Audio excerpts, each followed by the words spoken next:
War over water rights remains a hot button issue all across the state of Idaho. In fact, last night I spoke with Melaleuca Executive Chairman Frank Vandersloot about why he is so passionate about it. And today, Eastern Idaho farmers respond. Local News 8's Seth Ratliff has more from them. Seth.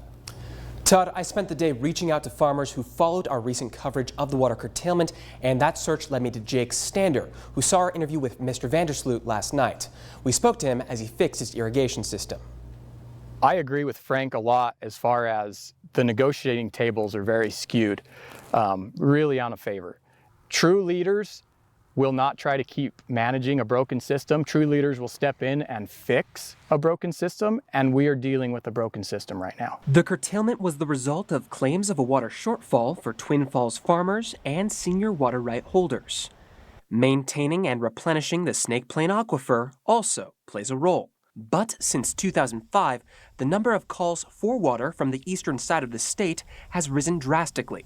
Jake says the root of the problem started in the 1980s, when Idaho Power filed a lawsuit against 7,500 irrigators for a water shortfall. Jim Jones was our attorney general. They went to work trying to fight against, one corporation having total control of a large swath of our water. And with the Swan Falls Agreement, Idaho Power is subordinate to all other agricultural uses. They said, hey, we'll never make a water call against agriculture again. But that wasn't the end of their troubles. The lawyers that were fighting in that Swan Falls suit, that law firm, suddenly started representing farmers, and they pushed for conjunctive management, and all of a sudden here we are a few years later in 2005, I think it was, they made their first water call on groundwater pumpers. Idaho Power denies the claims that they're somehow involved. Idaho Power produces power for our customers, and we produce that power for our customers to use.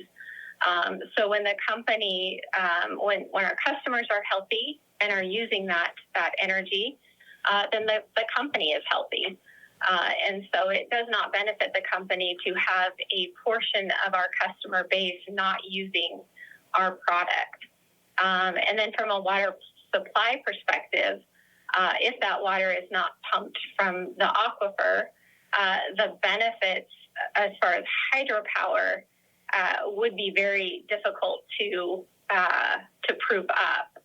So the company is not going to see a water supply benefit from this curtailment either. I want to see Idaho Power be successful, because them being successful means a better power grid. It means more reliable power. We're not going to have power bumps. We're not going to have all these different issues related to our power systems. But at the same time, we all have to work together, and we can't have, when we're talking as the state of a whole, we can't have one greedy player in there, or else it's going to throw the whole balance off. A recent new agreement was made to get through this year's growing season.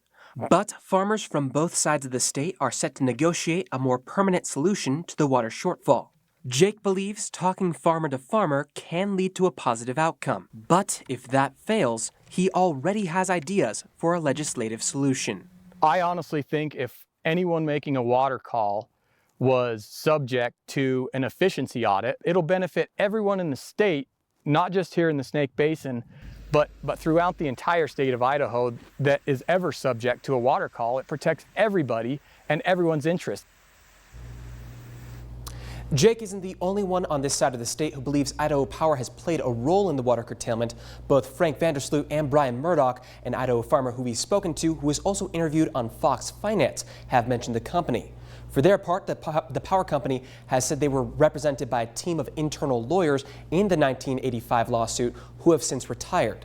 Local News 8 will continue to keep you updated on this story both on air and online. You can follow our coverage on localnews8.com.